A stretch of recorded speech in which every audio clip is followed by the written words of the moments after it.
250 বছরেরও বেশি পুরনো এই তালার চাবি কোথায়? মহরমে থাকা এই ঘোড়াটির পরিচয় কি? বিশ্বের সব থেকে বড় ঘড়ি, আর নবাবের গোপনে থাকা সুইমিং পুল, অথবা হোয়াইট হাউস? আজকের এই ভিডিওতে আমরা সব কিছুই জানবো আর দেখবো সেগুলো কেমন দেখতে রিয়েল লাইফে।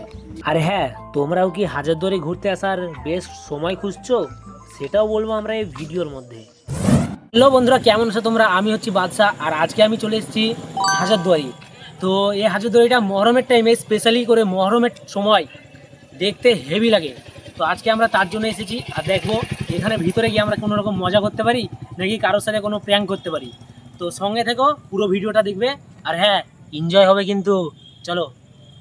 হ্যালো বন্ধুরা, ফাইনালি আমরা এন্ট্রি নিয়ে নিয়েছি হাজারদুয়ারির মধ্যে। আর সত্যি বলতে কি, এই লুকসটা আমাদেরকে ঢোকা মাত্রই সেই লেভেলে লেগেছে লুকসটা, তাই না? হ্যাঁ, মানে অপূর্ব লুক এটা, ঠিক আছে? আমরা দিনের বেলায় যে হাজারদুয়ারি দেখি আর রাতের বেলা হাজারদুয়ারির মধ্যে কতটা পার্থক্য আপনারা দেখলে সামনেটা কতটা সুন্দর লাগছে দেখতে। তো তোমাদের মতো কিছু মূর্খ ছেলেপেলে আছে যাদের জন্য এই কথাটা বলছি, ঠিক আছে? যারা লালবাগ এসে লাল বাঘ দেখতে পাও না, তাদেরকে দেখাচ্ছি এখানে, ঠিক আছে? হ্যালো গাইস, তোমরা দেখতে পাচ্ছ যে পৃথিবীর সবচেয়ে বৃহত্তম ঘড়ির তলায় আমরা এখন দাঁড়িয়ে আছি। যে ঘড়ি বিশ্বে একটাই আছে এবং একটা আছে, এবং নবাব আমাদেরকে যে অমূল্য জিনিস দিয়ে গেছে সেটা তোমাদেরকে আজ দেখাবো আমি। তোমার সবাই তুমি কি বলবে? না মানে এখানে বলার কিছু নাই, জাস্ট দেখাতে হবে, নাহলে এরা বিশ্বাস করবে না। তো ক্যামেরাম্যান ফোকাসটা করে দেবে একবার ক্যামেরা এইসের দিকে, ঘড়ির দিকে। বিশ্বের বৃহত্তম ঘড়ি। হাজারদুয়ারিটা কেমন লাগছে? খুবই সুন্দর লাগছে। প্রতিনিয়ত আমরা হাজারদুয়ারি দেখি, কিন্তু আজকে হাজারদুয়ারিকে সত্যি ওয়াও লাগছে। ওয়াও। তো হাজারদুয়ারি আসতেই এখানে কিন্তু দু চারটে ভাইয়ের সাথে আমাদের দেখা হয়ে যায়। আমার গার্লফ্রেন্ড কোথায়? গার্লফ্রেন্ড নাই, গার্লফ্রেন্ড নাই। আমি পারি না, আর পারি না। মানে এরকম আবহাওয়া, ঠিক আছে? হাজারদুয়ারিকে দেখতে ওয়াও লাগছে। হাজারদুয়ারির পাশে বাঘ আছে, ঘড়িতে লাইট জ্বলছে, ভাইয়ের মনে এখনো আলো জ্বলছে না। আরো কয়েকটা ভাইকে জিজ্ঞেস করবো যে তারা এখানে একা ঘুরতে এসছে নাকি কাউকে নিয়ে এসছে, ঠিক আছে? তো চলো ভাই, একটা ভিডিও করছি, ঠিক আছে? তো বলছি, তোমরা হাজারদুয়ারি কি বন্ধু বান্ধবের সাথে এসছো নাকি গার্লফ্রেন্ড নিয়ে? আমরা ওদিকে গার্লফ্রেন্ড রাখা আছে, জঙ্গলে এসে। তো ভাইরা ওদিকে গার্লফ্রেন্ড রেখে এসছে, আর এদিকে বন্ধুরা মিলে ভিডিও মানে ছবি তুলতে এসছে, ঠিক আছে? তো আজকে প্রথম এসছো নাকি এর আগে এসছো?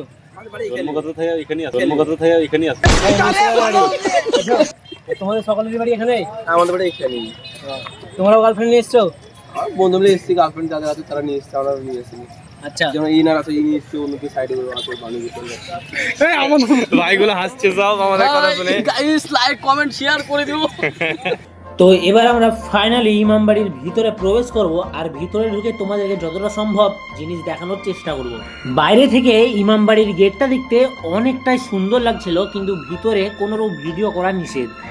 তো বন্ধুরা, তোমাদের উদ্দেশ্যে বলি যে বছরের মাত্র 10-12 দিন ইমামবাড়ির ভিতর খোলা থাকে, তাও আবার মহরম উপলক্ষে। আর মহরমের সময় ইমামবাড়ির ভিতরে এই সমস্ত কাজগুলো সম্পন্ন হয়ে থাকে। আর এটা হচ্ছে নবাবের সুইমিং পুল, অর্থাৎ এখানে নবাব তার গোসল সম্পন্ন করতেন। বাই দ্য ওয়ে গুরু, মহরমের সময় স্পেশালি ইমামবাড়ির ভিতরটিকে কিন্তু অসাধারণভাবে সাজানো হয়। তো বন্ধুরা, এটা হচ্ছে সেই মানে নবাবের যুগে তৈরি করা দরজা। দরজাটা এখনো হেভি হাইট, মানে হেভি হাইটও আছে, দেখো হাইটটা দেখো কতটা।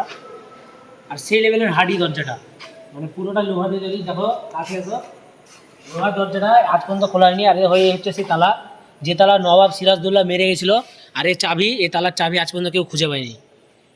নবাবের এই দরজাটা, যেখানে আমাদের বাড়ির দরজা সাধারণত 5-10-15 বছর পর্যন্ত টিকে, তারপরে সেটাতে মরচে পড়ে যায়, কিন্তু এখানে নবাবের দরজায় আজ থেকে প্রায় 250-300 বছর আগে তৈরি করা হয়েছে, কিন্তু এখনো এক ফোঁটা মরচের দাগ নেই এখানে। দেখতে পাচ্ছ কতটা স্ট্রং। আগেকার যুগের আর এখনকার যুগের মধ্যে পার্থক্যটা তোমরা বুঝতে পারছো জাস্ট এই দরজাটা দেখে, ঠিক আছে? তার মানে আন্দাজও লাগাতে পারো যে তাহলে যে এত মোটা যে গম্বুজ টম্বুজ আছে, সেগুলো মানুষের কতটা পরিমাণে খরচা হয়েছে আর কত সময় লেগেছে, আর এত মজবুত কিভাবে হয়েছে এগুলো। তো দেখতে পাচ্ছেন বাদশা আর ইলিয়াস সামনে হেঁটে চলেছে, এবং আমরা সত্যি আজ অদ্ভুত একটা জায়গা। এই জায়গা যারা দেখেনি তারা অনেক কিছু মিস করছে। তোমরা যত শীঘ্র পারো, মহরম চলছে এখন, এই ইমামবাড়া বছরে একবারই খোলা হয়, তো তোমরা এখানে যত শীঘ্র পারবা, আর এক সপ্তাহের মধ্যেই এটা বন্ধ হয়ে যাবে। তো এত সুন্দর একটা জিনিস, 200 বছর পুরনো জিনিস, যেটি তো আপনারা অন্য টাইমে পয়সা দিয়েও পাবো না, সেই জিনিসটা দেখতে চলে আসুন। তো ইমামবাড়ির ভিতরে ভিডিও করা নিষেধ জানা সত্ত্বেও তোমাদের জন্য কিছুটা পরিশ্রম তো করতেই পারা যায়, তাই না? তো ভিডিও ক্লিপগুলো দেখো, আর হ্যাঁ, ভালো লাগলে লাইক, কমেন্ট, শেয়ার আর পাশে থাকা সাবস্ক্রাইব বাটনটি অবশ্যই ক্লিক করে দিও কিন্তু। বন্ধুরা, আমরা ফাইনালি ইমামবাড়া থেকে বেরিয়ে গেছি এবং আমার বাদশা ভাই সেখানে দেখে খুব আনন্দিত ছিল। সে প্রথমবার ভিতরের সব জিনিসপত্র দেখতে পেলো, আর ইলিয়াস একটা মাল দেখতে পাইনি বলে তার খুব দুঃখ লেগেছে। হ্যালো বন্ধুরা, দেখতে পাচ্ছ আমরা চলে এসেছি আর একটা ঐতিহাসিক জায়গা। আর ইমামবাড়ি থেকে বেরোতেই অনেক আইসক্রিম বিক্রেতাদের সাথে দেখা হয়ে যায়, আর তাদেরকে কোয়েশ্চেন করার উদ্দেশ্যে তাদের দিকে এগোতে থাকি যে তারা আজকের দিনে কত টাকা বেচা কেনা করেছে। ভালো হয়েছে। ভালো মানে কখন থেকে আসো তুমি? আমি সকাল 10টার সময় এসেছি। সকাল 10টা। সকাল 10টা থেকে মানে কত হয়েছে তোমার আইডিয়া? ব্যবসা খুব খারাপ হয় না, আলহামদুলিল্লাহ ভালো হয়েছে। ভালো হয়েছে। 12টা থেকে তাও মোটামুটি আইডিয়া কত টাকা বেচা কেনা করেছেন আজকে?